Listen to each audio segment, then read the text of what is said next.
So this month's theme in May is upgrade your life. Does anybody feel like you might need a little upgrade? You're on that long and windy road and you're kind of in one of those cramped little places and we need an upgrade. Well, it's really good news that we're kind of like the iPhone. There's always an upgrade available for us. We're on this evolutionary path of continual awakening. And you often wonder, well, where are we awakening to? Why do we need an upgrade? Aren't we perfect, whole, and complete exactly as we are? What's the answer to that? Yes, we're perfect exactly where we are right now, and we'll be perfect in the next step too. It's a continuous evolving, and the place we're going is the place of oneness and unity and love and beauty and harmony and peace. Are we ready for an upgrade? Yes. And the beautiful thing is, as you and I upgrade our lives, it takes work. If you're one of those techie people, you know how much work it takes to upgrade the computers. And it takes a lot of work. It takes a lot of work to upgrade ourselves. We live in a collective consciousness that really wants to keep us down sometimes, part of the herd. And in order for us to move, we've got to be committed and focused and willing to do what needs to be done. And these upgrades come with breakthroughs. Now, it's interesting because breakthroughs, whenever I hear breakthrough, I always think of the Doors song, break on through to the other side. I think of that one, and it's just not quite appropriate for our Sunday service. I tried. Kirk wouldn't do it, but anyway. The old Kirk would have, but not this one. Anyway, Dr. Jim shared with me that actually the Doors got their name from William Blake. William Blake, one of the, yes I do, wrote a poem, and one of the lines in it, if the doors of perception were cleansed, everything would appear to man as infinite. Isn't that where we're going? Now, I'll tell you more about the doors of perception, but the Doors, isn't that interesting? That's where their name came from. The doors of perception. They broke through in different ways. I'm not talking about those ways right now, but you and I have an opportunity to break through our limited consciousness in so many ways. I want to share some of those this morning, some of the ways that we can break through to greater living for ourselves. Do you know we live in limitless possibilities? Limitless possibilities, because we live in an infinite world, and the infinite world lives in us. So we live in limitless possibilities. Why in the world aren't we living in a limitless possibility of life? Well, as beautiful Emily was sharing this morning, there are really two worlds. Plato said we live in really two worlds. We live in the world of becoming, which is our physical world. It's a world that's ever changing and expanding. There's constant movement in this physical world. And we live in the world of being. And being, as he stated, is the world of eternal, stable, unchangeable ideas and forms. And we might call it spirit, God, whatever that is. And Plato explained that the connection between these two worlds are the doors of perception. The doors of perception. And we need to make sure we keep our doors of perception clear and clean, that we are channels for that infinite good. And what happens is we get clogged sometimes. We get clogged up because of old limited ideas. And those doors of perception, we have control. We have free will to keep those channels open and clear or not. And sometimes we just don't even know we're surrounded in this collective consciousness of limitation and separation and not enoughness. And then we put a veil over the limitless possibilities that are all around us. We put a veil of illusion in front of us, and we don't see that all our needs are met, that we have everything we need, that God is for us and not against us. We put our veil there and think there's only one way, and I don't know it. We forget that we have to be asking, what else is possible here? We have to be open to receive something more. And as we were hearing from that beautiful reading, that we don't learn, and Plato said this too, we don't clear those channels of perception through the five senses. We clear them through our inner knower, the part of us that is untouched by limitation or separation or not enoughness, the part of us that is the reflection of light and goodness that's already there. Each one of us is a being of light. We're just at different intensities of light. Some of us are a little darker than others because we haven't cleared those channels yet, and we haven't opened ourselves up to receive the good that's already been given. So in your life right now, if there's some place that, and you know if you're clogged, and I'm not, let's not go there, okay? I'm not, you guys, I know, but you know when your channels of perception are clogged because you feel heavy, you feel down, you feel defeated. That is when your channels of perception are closed. When they're open, there's a lightness about you. There's something, you know how it feels different when the truth is there, it's a lightness that comes to you? That's what I'm talking about. So the veils of illusion are there, and we need to be lifting that veil so we can see clearly. And this is what else Blake wrote, and I love this, and this is what we all know, but he says, to see the world in a grain of sand, and heaven in a wildflower, to hold infinity in the palm of your hand, and eternity in an hour. That's the lightness we're talking about here. And when we lift the veil of illusion, which, in this physical form as we're growing and changing, there are flashes of insight and creativity and inspiration. They're not the whole kit and caboodle. We're not completely enlightened at once usually, unless you're one of the mystics here, but we get those opportunities.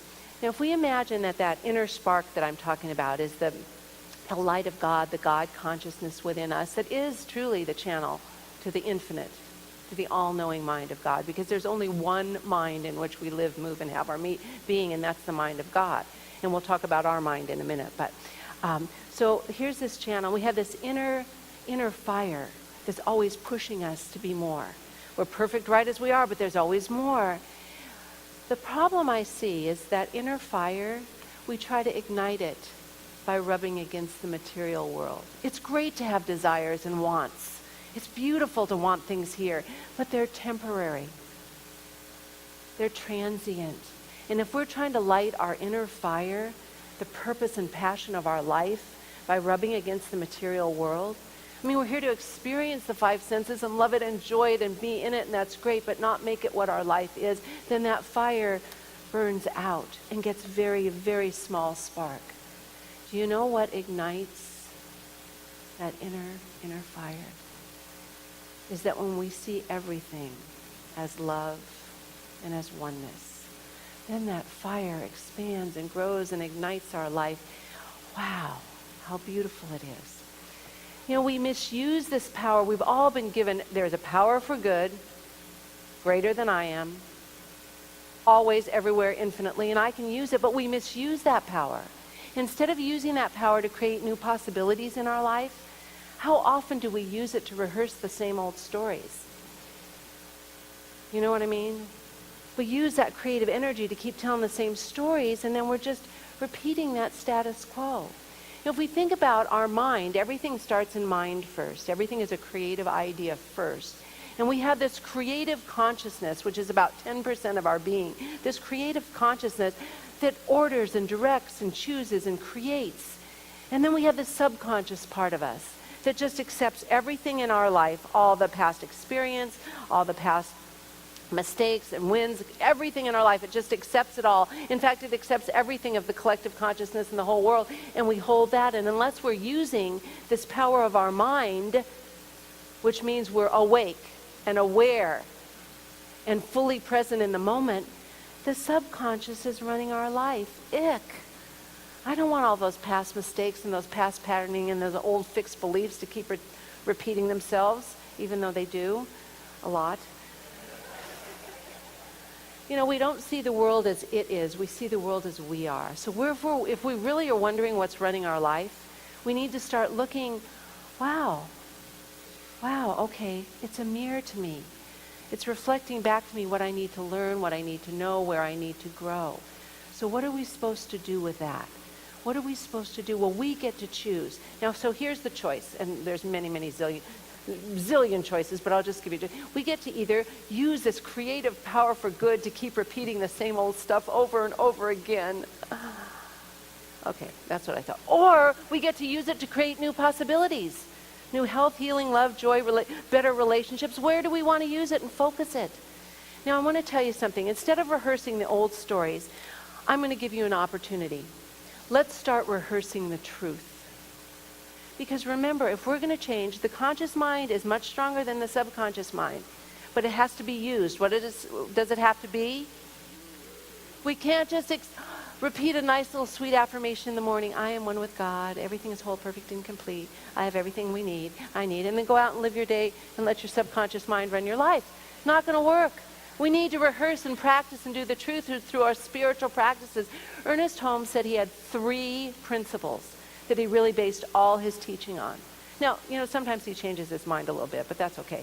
But these are the 3 that he said pretty much later in life. He said, number 1, there is only one God, one good, one love, one light, common to all things, and runs and flows in, through, and all things. So that's the unity. There's only one. There's just one. And then he said, the universe responds with mechanical regularity to all the spontaneity of our thoughts. That's the law. What we put out there, what do? We get back. The law of correspondence, the law of reciprocity, the law of the law of cause and effect. Everything we put out there, we get back. So 2 things. Unity, the law returns to us that which we give it. But here's one you might not know. And he said this is the 11th commandment of theology. Thou shalt love one another as God has loved you. Wow. This came later in life. He said, in the beginning, in his textbook, he talks a lot about the law and the power of our mind to use the law for good, which is so important. But later in life, he talked so much more about the importance of love. To love one another as God has loved you. When we keep rehearsing the truths of life, we become open to receive all that's been given. It's not something we have to go out and get. I mean, that's part of our life and part of the joy we get to do, but we get to receive all the good that's already here. The mystics knew that. The beautiful 13th century Rumi said, now I want you to experience this. He said, the breeze at dawn has something to tell you. The breeze at dawn has something to tell you. Don't go back to sleep. There's messages everywhere for us. Life is for us. It's giving us exactly what we need if we're open to it. When we sleep, we fall back into the subconscious, running our lives in the fixed patterning, in the old programming, and the old beliefs that keep going around in circles. You must ask for what you really want. Because you know what gets us clogged up, what gets us congested, is when we have conflicting ideas. We say one thing and we live another way. We say one thing in one moment and change it again. We have to be clear and ask for what we want. And don't go back to, well, some of you are asleep, so we'll have to wake you up in a minute. And last but not least, Rumi said, the door between the 2 worlds is wide and open. The door between the 2 worlds is wide and open. Don't go back to sleep. He doesn't want us to go back to sleep. So will you do what Rumi said? Don't go back to sleep. Be awake. Just say, I'm awake. I'm open to receive. I'm willing to live a bigger life. And a bigger life simply means a bigger life in oneness, unity, love, harmony, peace, all of that experience, beauty, joy, anything that's the truth. We're willing to rehearse the truth in our life and keep that going and going. Now, we need these breakthroughs, and breakthroughs come in many, many ways. We can participate in those breakthroughs by rehearsing the truth and doing our spiritual practices and feeding, nourishing positive, good thoughts, a greater understanding, putting things in perspective, because our veil of illusion keeps our world limited and small, and what we want is this bigger vision. But breakthroughs come in many, many ways. A crack is where the light comes through. And oftentimes we learn from the hard knocks of experience. Jesus used to love to tell stories, parables, because parables, the stories, can be taken on all different levels. They can meet people where they are. And one of the best stories that I love is the parable of the prodigal son. And I think we all can relate to it. When this young man, a young son, takes his inheritance early. And instead of using it wisely, he goes out and spends it lavishly and gives it away until he has nothing left. And he's there down to nothing. And he has to go, the only job he can get is feeding the pigs. And at his very lowest moment, he said, he was so hungry. He said, I would be happy eating the pods the pigs eat. But no one gave him anything. And that's times like that, and I'm sure we've all been there and feel that, when we're just broken down to the core because our life isn't the way we expected it to be. We get a terrible diagnosis, our relationship falls apart, our finances are blown away, life the way we knew it, someone in our life dies or leaves us. It's just blown apart and we don't know how we're going to be put back together again. It was at that time that the prodigal son found himself. And he looked in the mirror of his life and he said, I have no one to blame but myself. And he took responsibility for his life. He said, I don't have anybody to blame. And he took responsibility for his life. And the minute he did that, he opened the channels of perception so he could see that God's will for us is good and it's always good. And there's possibilities out there he couldn't see before because he was too jammed up in the limiting beliefs of, this is all there is. And so this beautiful son went back to his father's house. Now his father didn't punish him for spending all his inheritance and doing foolish things. He opened him with welcome arms because he chose to live. He chose to learn. He chose to grow. Wow, the same is true for us. We can have breakthroughs that way if we're in one of those crampy, windy places of life and we feel like we're absolutely broken. We can choose to look in that mirror and make the change that's being called for.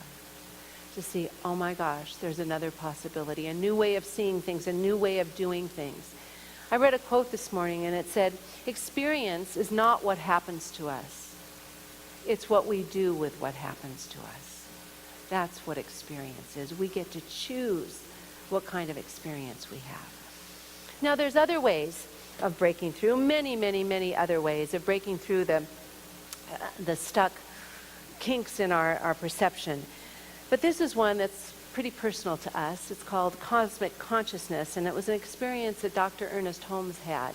And he had this experience on February 12th, 1959, a little over a year before he died. And he was giving a dedication of the church, the Whittier Church of Religious Science. That's what we called ourselves back then, Church of Religious Science, and it was in Whittier. And he started, and he was just giving one of his inspirational messages, of course, filled with all the inspiration and the teachings and the caring that he was. And then his message said, we are all dedicated to the concept that the pure in heart shall see God now, that the meek shall inherit the earth now, that God and I are one now. And Ernest Holmes had this deep compassion and caring. He didn't want to just talk at people. He really wanted to move everyone to a higher level of consciousness, of awareness, of understanding, a higher level. And he said, and I see you all knowing this too. And I see you uniting in the one great enveloping light of consciousness. And he stopped. And there was a long pause. And he said, I see it. Oh God, the veil is thin between. We do mingle with the hosts of heaven. I see it. and I will speak no more. And it said right there, he stumbled a bit and went to his chair. Now that particular incident of his awakening to the cosmic consciousness wasn't spoken about or revealed or written about for 11 years later after he died. It was too expansive to put into words. Those are the possibilities we have. Those times, those flashes of insight and inspiration when we know we're upgrading our lives to something way more, and how precious it is to be here, but there's something more for us right here and right now. The doors between the two worlds are wide and open. Don't go back to sleep. Don't go back to sleep. I'd like to pray right now, and I'd like you not to go to sleep. So let's just unravel ourselves here in this moment and really be open to receive the good that's ever present right here and right now, as we recognize there is only one mind, the mind of God, in which we live, move, and have our being. Right here and right now, we accept that that mind of God is always for us and never against us, that that one mind of good is love, is light, and is here for us, supplying us right here and right now with everything we need.